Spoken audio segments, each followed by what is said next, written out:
You just bought a coffee, swiped your card, and instantly opened your banking app to pay off the $5 charge. You treat your credit card like a loaded weapon that needs to be unloaded the exact second you use it, terrified that leaving a balance for even 24 hours will destroy your financial future. You wipe the balance back to zero, genuinely believing you are outsmarting the banks and playing the wealth game perfectly. You assume the credit bureaus are tracking your extreme responsibility and preparing to reward you with a perfect 800 FICO score. But they aren't. In fact, your obsessive habit of aggressively paying off your card early is completely sabotaging your credit profile. You are mathematically punishing yourself for being responsible, and the American financial system is specifically designed to let you do it without ever telling you why your score refuses to go up. Why would a system that supposedly measures financial trustworthiness penalize you for never owing anyone a dime? It sounds like a complete scam. You would logically think that a $0 balance proves you are the safest borrower on the planet. But to understand why your score is stuck in the high 600s, while people drowning in car loans get approved for premium rewards cards, you have to look at what the algorithm actually measures. The credit infrastructure is not built to reward people who actively avoid debt. It is a highly calculated machine built to measure exactly how well you manage borrowed money over a sustained period. If you pay your card off before the bank even officially asks for the money, you generate absolutely zero usable data. You are a financial ghost. It is like spending months training for a heavyweight fight, but refusing to step into the ring when the bell rings. No one is giving you the championship belt just for showing up to the gym. But here is the part the banking industry intentionally blurs together to keep you guessing. There is a massive, systemic difference between your current balance and your statement balance. Your current balance is the terrifying live updating number you see when you check your app in the drive-through lane. But Experian, Equifax, and TransUnion do not have a live video feed into your checking account. They do not care what you owe on a random Thursday afternoon. They only receive one highly specific photograph of your account exactly once a month, landing on your statement closing date. That single snapshot is the only piece of information that dictates your score. If your statement closes on the 20th of the month and you frantically paid your balance down to zero on the 19th out of pure anxiety, the bank takes a picture of a $0 balance. When the FICO algorithm processes that blank photograph, it simply assumes you shoved the plastic card in a drawer and forgot about it. You get zero credit for the thousands of dollars you meticulously managed all month. Now, here is the uncomfortable truth about how your financial reputation is calculated. The credit industry functions like a legal cartel that requires you to prove you need them every single month. Exactly 30% of your entire FICO score is tied to a metric called your credit utilization ratio. The math is basic. It is the amount of debt you currently owe divided by your total available credit limit. Financial influencers love screaming that you should keep this number as low as humanly possible. And they are half right. If you max out your cards to 90%, your score will tank because you look financially desperate. But those same influencers conveniently forget to mention the danger of hitting absolute zero. The FICO scoring model looks at a 0% utilization rate and instantly classifies your account as inactive. You aren't demonstrating any active ability to handle monthly debt because, on paper, you aren't carrying any. Honestly, you have to respect the dark brilliance of the banks here.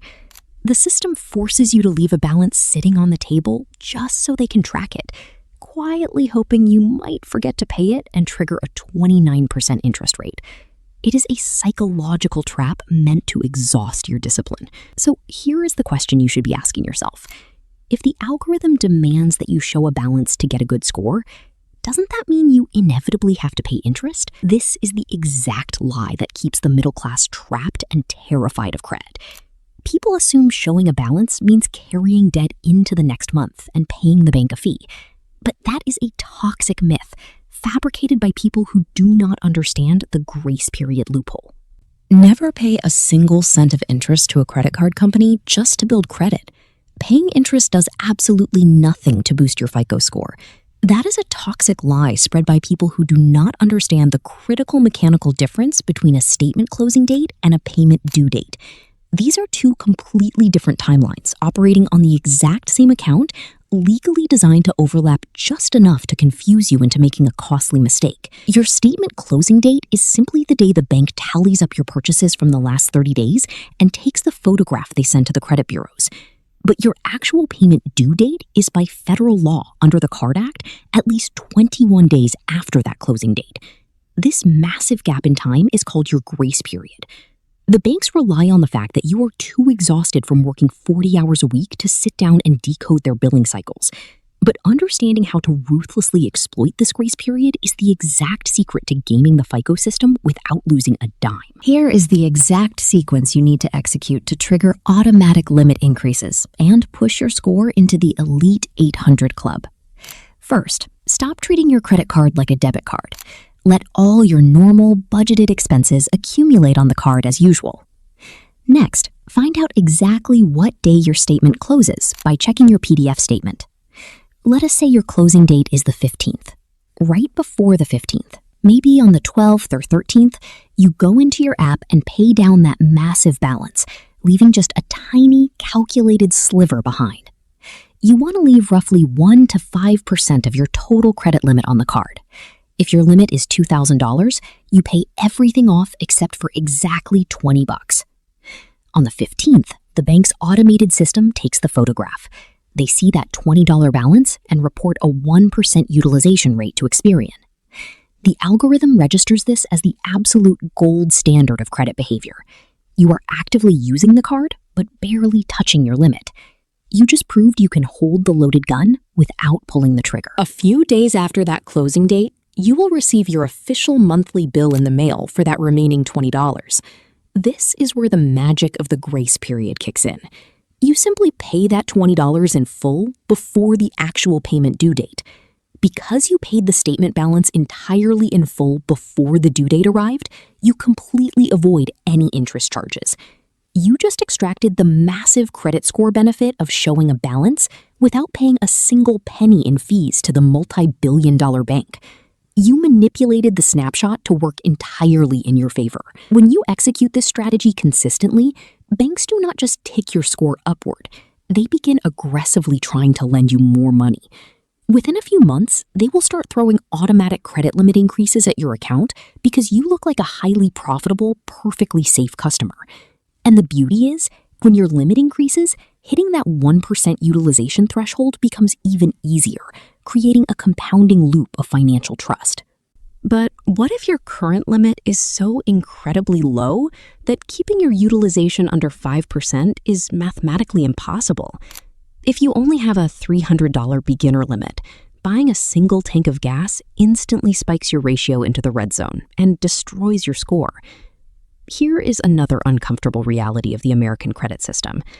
Wealth in this country is heavily insulated, and the rich use a specific strategy to completely bypass this awkward beginner phase.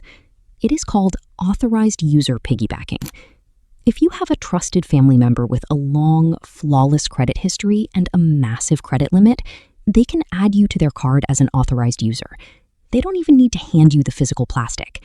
The exact second your name is legally attached to their account, their entire history of on-time payments and their massive credit limit is directly imported onto your personal credit report.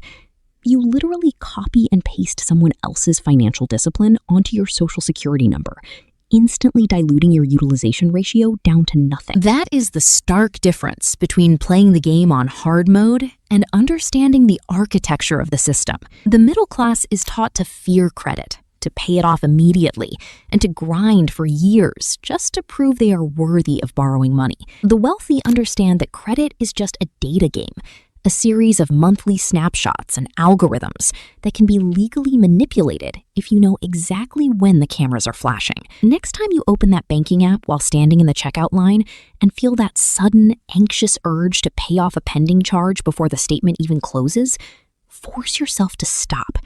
You have been conditioned to fear the balance, but wealth is built by understanding the mechanics behind the curtain. Let the system see the balance. Let the algorithm run its math, and then ruthlessly pay it off during the grace period. If you want to stop getting played by the system and start mastering it, make sure to hit that subscribe button for The Money Insider. We are exposing the exact architecture of American wealth every single week. Stay sharp, guard your capital, and I will see you in the next video.